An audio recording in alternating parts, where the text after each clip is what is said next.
The story that happened a week ago turned my whole life upside down. The horror I experienced took everything I held dear, and now I don't know how to go on, knowing that somewhere out there, somewhere in our world, something exists that no horror movie could ever truly depict.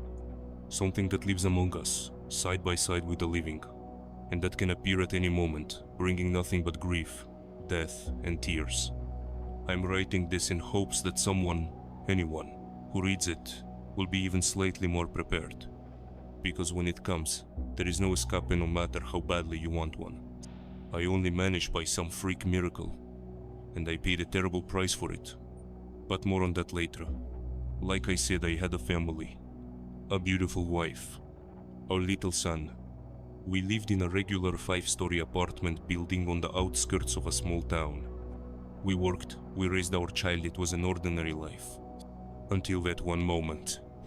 That morning, I went out to take out the trash. The second I opened the front door and stepped outside, a faint but unpleasant smell hit my nose. I couldn't even describe it, it was like stale water. No, more like a swamp. At first I thought it was just the trash bag stinking. The garbage bins were right in front of the building, and on my way to them, I stumbled across the real source of the stench. An open manhole. Of course, when I came closer, the smell got worse. I stopped next to it and leaned in, trying to see what was down there. That's when I realized it wasn't swamp water, it was raw sewage. It reminded me of when a pipe burst downtown once. The stench then was exactly the same.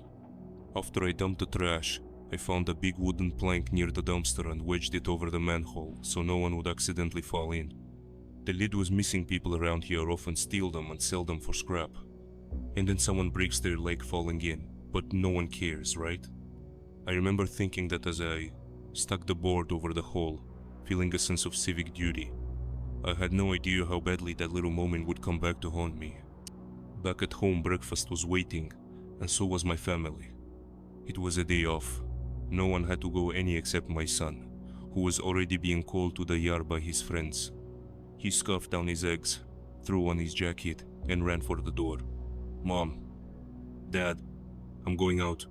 Don't stay out too long, and zip up your jacket, it's cold," Liza called after him, and then she wrinkled her nose. "Oh, what's that smell in the kitchen?" "That's probably me," I said. "You? Were you digging through the dumpster or something?" She laughed. "Nah, someone stole a manhole cover in the sewer, stinking up the place. I must have walked through it. Go wash your hands and change that sweater, gross." Alright, you're the boss." And just like that, the day began and passed, pretty normally. I spent the whole day switching between YouTube news and games, which Liza absolutely hated. Our son came back around 3 p.m. to grab a quick bite, then dashed off again. God knows what he and the other kids were up to. Liza did her usual weekend beauty routine, painting her nails, watching her dramas. What else do women do on their days off? But that piece shattered as the sun dipped below the horizon and the street lamps flickered on. Liza stepped out onto the balcony to call her son home. "Artyom," she yelled, "come inside." No answer, which wasn't exactly unusual. The kids often ran off into places where no one could hear them yelling. Our building was on the edge of town. Sometimes they'd run off into the woods or to a different courtyard. So at first we didn't think anything of it. But when 7, then 8 p.m. rolled around, and we still hadn't seen or heard him, Liza started to panic. "Where is that little brat?" "Relax, he'll show up, probably just still running around." "I know, but where is he?" "If you're so worried, call Rita, ask if her kid made it home." "Good idea, I'll do that." She rushed into the kitchen and started dialing. A few minutes later, she burst into the room holding her phone, on the verge of tears. And I knew something was wrong. "Well?" "Her son's been home since 3. He's doing his homework. Maybe Artyom just ran off somewhere else." "No, she says they all left at the same time." "Did she ask her kid where Artyom was?" "Yeah, she did.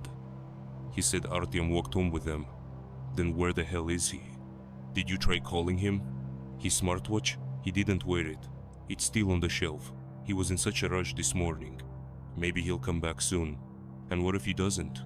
What if something happened?" I'm going to look for him, Liza said, tears falling, pulling on her coat with trembling hands. I'm coming too. Hang on, I'll get dressed. We stepped out of the apartment, then out of the building. The courtyard was silent. Not a single soul in sight. Even the old ladies who usually sat outside the building all day had vanished into their homes, so you can imagine how empty the yard was. Not a single soul in sight. And it was cold too. Knowing my son, he wasn't exactly a fan of this kind of weather. Artyom, Artyom, where are you? Liza shouted, her voice echoing through the yard. I joined her shortly after, and together we combed every corner of the entire yard, the nearby forest, the neighboring blocks, but it was empty. Too empty. And that's when the real fear started to set in. My heart was pounding harder with every passing minute. As for Liza, I could barely hold her together. She was unraveling fast. After another half hour of searching, I finally broke down and called the police. Thankfully, they arrived within 10 minutes. They stood under our building with notepads in hand, jotting down every little detail about Artyom, his height, hair and eye color, and what he was wearing. They assured us they'd find him, that everything would be alright. One of the officers radioed for backup. Turned out he was calling in a K9 unit. Just one handler and a big German shepherd. We gave the dog one of Artyom's other jackets to sniff, and off we went again. I'll tell you now, it didn't help. We searched the yard again, top to bottom, basements, attics, even the forest once more. Nothing, not a trace. But one strange thing happened when we passed by that open manhole, the same one I mentioned before, the one I covered with a plank. The dog refused to go near it. Anywhere else, he was sniffing around like normal, tail up, alert. But when we got close to that spot, he froze, laid down next to his handler and started whining. That was the exact moment our search stopped being productive. The dog wouldn't move. Our shouting brought no response. It was like the kid had vanished off the face of the earth. Could someone have taken him? Liza asked the officers through her tears. Ma'am, kidnappers usually go after rich families, not kids from small town outskirts. Then where is he? She screamed at him. Ma'am, please calm down, I said, trying to intervene. He's just trying to help. We're doing everything we can, the officer continued. We'll get the rescue teams involved. We'll find your son and bring him back safely. But I couldn't stop thinking about that manhole and that smell coming from it, still lingering in the air. We never really checked it, did we? What if he fell in? It's open. He could have. Let's take a look, said one of the officers. Just in case. We went over. I removed the plank, and the officer shone his flashlight down into the darkness. There was nothing but some rusted pipes, half a meter of grimy water, and God knows what floating in it. Disgusting. But no sign of a child. An ambulance arrived soon after. Liza had completely broken down, fever, chills, gasping for air. Classic panic attack symptoms. The medics gave her a shot of something, and she eventually calmed down. Fell asleep not long after. I was barely holding on myself, but somehow still standing. The search continued through the night. More rescue workers arrived, combing every square meter of the area. Still nothing. It was becoming clear that something terrible had happened, I just didn't know what. That night felt endless. I could barely keep my eyes open. One of the officers told me to go home, try to sleep, said there wasn't much more I could do. They'd keep working. So I went back to the apartment and sat in the kitchen, thinking, replaying everything. And eventually, I fell asleep. I'll spare you the suspense. They never found him. Not that night, not the next day, not the day after that. One of the officers came the following day to tell me the official news. My son was missing, but they promised to keep looking and to contact me the moment they learned anything new. And just like that, my whole world collapsed. In 2 days. Gone. What I felt then, I wouldn't wish it on my worst enemy. Total numbness. I stopped eating. I stopped drinking. Liza and I walked around the apartment like ghosts. I didn't know how to live anymore, or what to do next. On the 4th day, the horror deepened. More kids started disappearing. The same ones Artyom had been playing with that evening. The yard turned into a scene from a crime drama, swarming with police, rescue workers, officials. Whispers spread of a possible serial killer, a maniac hiding somewhere nearby. The police couldn't explain it any other way. After all, every inch of the area had been searched again and again, and not a single clue was found. The kids had simply vanished. Yesterday I was left alone at home. The ambulance had taken Liza again. Her condition had worsened and I was told she'd been admitted to the city hospital. I couldn't sit still. My home, once warm, alive, full of light thanks to my wife and son, had turned into a cold, hollow cave, a place I wanted to escape from as fast as possible. Still, a part of me clung to hope. Maybe Artyom was still alive. Maybe. That hope held on right up until that one night, when I stepped outside again. I had just come back from the hospital, forced down a bit of food though I could barely swallow, and decided to get some fresh air. It was around 11 p.m. The streets were empty, silent. I walked behind our building, head down, lost in thought. That's when it hit me, the stench. That same rotting swamp smell, only worse, much worse. As I rounded the corner of our building and came closer to the manhole, it got stronger. The same boggy reek, but now with something sweeter, heavier, like decay. I knew exactly where it was coming from. The manhole. I remembered the dog, how it had refused to go near it. No surprise there. I covered my nose with my jacket and kept walking, but then I heard it. A splash. Something dropped into water. I stopped, heart jumping. Slowly, I turned my head toward the open manhole and crept closer, turning on my phone's flashlight. That's when I saw it and staggered back in horror. Hanging on one of the rusted pipes down there was a small yellow jacket. A child's? I recognized it instantly. It belonged to Misha, the neighbor boy, Artyom's best friend. What the hell was it doing there? My hands shook as I called Misha's mother. Her voice came through tearful and broken. Misha had gone missing the day before. I hung up and immediately called the police. Thankfully, a patrol car was still stationed on the other side of the building. I hadn't even finished the call when I heard something else. Footsteps. Fast, wet, slapping footsteps in the water. My heart jumped. Children. Maybe they were still alive? Without thinking, I climbed down into the manhole. The stench hit me like a hammer, thick and nauseating, but I pushed forward, scanning the space with my phone light. That's when I saw it.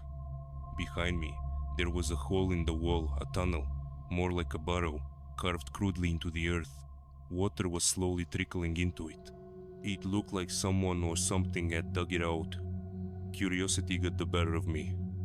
I aimed the beam of my flashlight into the tunnel, and what I saw in there, I will never forget. Bodies. Children's bodies, or what was left of them. Some were whole, others not so much, and among them I saw Artyom, or at least the upper half of him. Do you understand what that felt like? What it does to a father? I lost control. I panicked, crawled deeper into the tunnel without thinking. That's when I heard it. Those wet footsteps again. Fast. Coming closer. I crouched down, heart thundering, and aimed the flashlight toward the sound. And that's when I saw it. 10 meters ahead.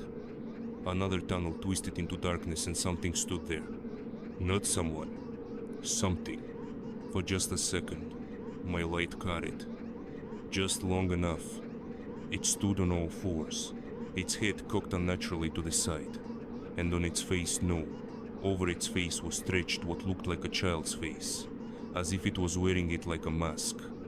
It wore small, torn children's clothes, far too tight. Through the sleeves hung long, grotesque limbs. And it stared at me. I stared back, frozen. Then it opened its mouth. A gaping maw, lined with rotting, jagged teeth, and it screamed. A shriek so piercing, so monstrous, that my body locked up. My hair stood on end. My mind screamed to run, and somehow my legs listened. I scrambled back, clawing my way toward the exit. Just as I reached it, the police arrived and helped pull me out. They looked at me like I was a madman. clothes soaked, face pale, shaking all over. But when I told them what I'd seen, they really started to look concerned. At first, they didn't believe me. But then that thing let out another scream deep from within the sewer. They froze, guns drawn.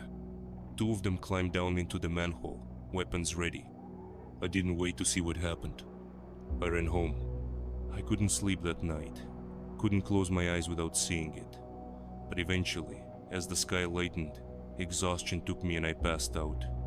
Later that day, I heard the worst news. The officers who went into the tunnel, they never came back. Their bodies were never found. Rescuers pulled out the remains of the children that afternoon. The funerals were grim. Fragmented, they buried whatever they could identify. Grief, terror, madness. That's what was left in our yard, in our homes. No one knew what really happened except me. And those two officers. My wife, she couldn't take it. Hearing the truth shattered what was left of her. She tried to take her own life at the hospital. Thankfully, the staff got to her in time. But how do you keep living after that? If you're reading this, listen to me. Never, ever, go near an open manhole. You don't know what might be living down there.